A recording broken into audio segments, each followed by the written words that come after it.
אנחנו לפיתוח ישראלי מהפכני שאולי יעשה סוף למחסור בתרומות דם. ערב טוב לדוקטור ארי גרגיר, מנכ"ל ומייסד חברת רדסי ביוטק. שלום לך.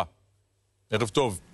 ערב טוב, אור. אז בואו נתחיל בשאלה החשובה והקריטית מכולן. כמה חיים של חיילי צה"ל אתם יכולים להציל עם הפיתוח החדש הזה שלכם, דוקטור? אז אנחנו מפתחים תהליך תעשייתי לייצור בלתי מוגבל של תאי דם אדומים, אוניברסליים, ללא צורך בתורמים. בגדול אנחנו לוקחים תאי גזע, שהמקור שלהם הוא בתורם אוניברסלי, אותו אנחנו בוחרים פעם אחת, וממנו יוצרים בנק של תאי גזע, שממנו אנחנו יכולים לייצר שוב ושוב מיכלים גדולים, ביו-ריאקטורים מלאים בדם.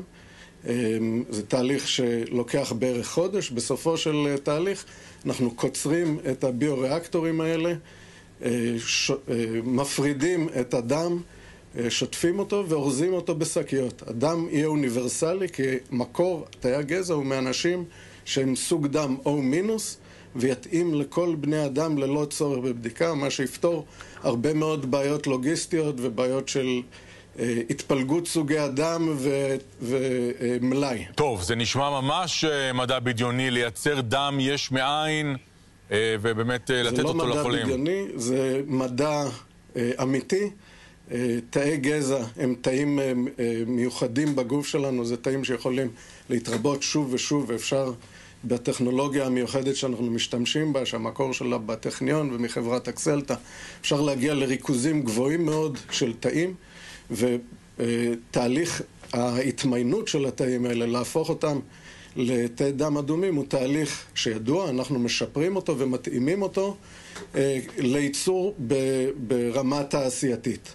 כן. אז בסופו של דבר, המשימה שלנו להוציא את הצורך בתורמים מתוך המשוואה הזאת של הספקת הדם. אז מה היית קורא לציבור? איך עוזרים למיזם הזה?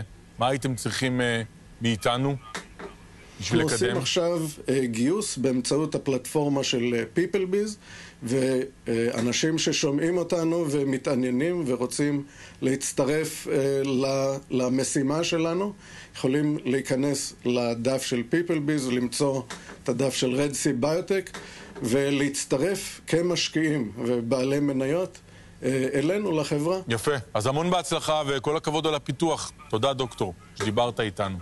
תודה ובהצלחה. תודה רבה, אור. תודה רבה. טוב, עכשיו אנחנו